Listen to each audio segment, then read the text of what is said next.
আসসালামু আলাইকুম। জি, আপনার কি হয়েছিল একটু যদি বলেন? আমার আমি হইলাম ইউপি সদস্য ৪-৫-৬ নং ওয়ার্ড কাঠালিয়া সদর ইউনিয়ন পরিষদের মেম্বার আমি। তা আজকের আমি জয়খালী আমার ৬ নং ওয়ার্ড আর আমার আওতায়, সেজন্য আমি জনগণের এই সিডরের জন্য দেখাশোনা করতে গেছি এবং দত কলম মাকড়ার নির্বাচনী প্রচারণা, আমার সাথে অনেক লোকজন ছিল, তাদের নিয়ে আমি প্রচারণা চালাইতে গেছি। চালাইতে যাওয়ার সাথে সাথে আমরা ওই একবারই ঢুকছি ওই স্কুলের সংলগ্নই বাড়িতে, ওই বাড়িতে ঢুকমু এর ভিতরে এই যে কাপ পিরিচ মাকড়ার যে কিবরিয়া শিকদার তার ভাগ্না, সে মামুন নাম এবং রাসেল, তারা আমারে পূর্ব জের জের মানে আমারে হত্যার উদ্দেশ্যে আমার গায়ে মোটরসাইকেল উঠে দেওয়ার সাথে আমি একটু সাইড কাটার সাথে সাথে আমার ধাক্কা মারিয়ে ফালাই দেয়, ধাক্কা মারিয়ে ফালাইয়েই ওরা কিলঘুষি শুরু করার পর আমি বললাম যে এরকম করেন এর ভিতরে উঠিকা তোরে মারিয়ে ফেলাইছে, কিন্তু তুই তো সরে গেছে এই জন্য তোরে মারিয়ে ফেলাইতে পারি না। তখন আমার লোকজনে বলছে যে এরকম করেন না, আপনি চলিয়ে যান, এরকম আমার এলাকায় দামি সরমু কেন? তো ওই সময় আমি আমাকে আবারও মারধর করবে, এই জন্য আমি আমার জানের নিরাপত্তা নিয়ে আমি থানায় হাজির হইয়া আমি মামলা দায়ের করি। মামলা দায়ের করার পর আমি ইউনোর বরাবর এবং ওসির বরাবর আমি দরখাস্ত দেই, অভিযোগ দেওয়ার সাথে সাথে আমি এসে আমার তো শরীরে ব্যথা ফুলে এবং আমার মারধর করছে। ওরা মারধর করার সাথে আমি আমুয়া হসপিটালে আমি ভর্তি হয়েছি।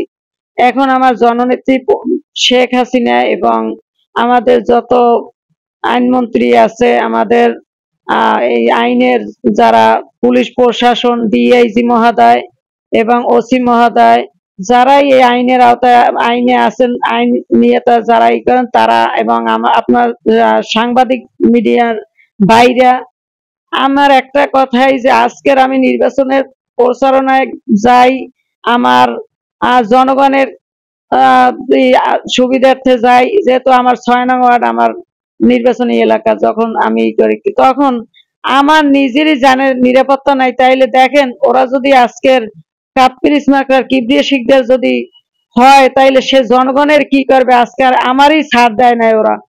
তাইলে আমরা হয়েছি একজন সাধারণ মানুষ না, আমরা কিন্তু একজন জনপ্রতিনিধি।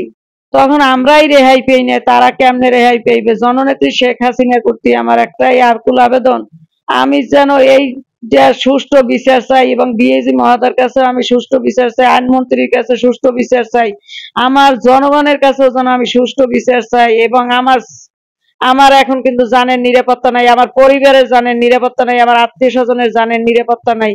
কারণ আমারে আজকে দেখেন দিনে দুপুরে হত্যা করা দিয়েছে, আমার মনে হয় যে আল্লাহর অসীম রহমত, আমার আল্লাহ বাঁচাইছে।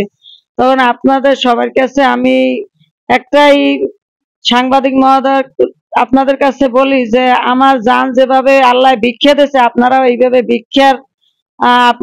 ভিক্ষা চাইয়া যেভাবে আমার সুষ্ঠু বিচারটা হয়, সেইভাবে আপনারা আইনের কাছে বিচারটা চান এবং আমিও চাই। এবং আমি একজন জনপ্রতিনিধি হইয়া যে এইরকমের আমি অবহেলিত, কেন অবহেলিত সেইটা আমি জানি না।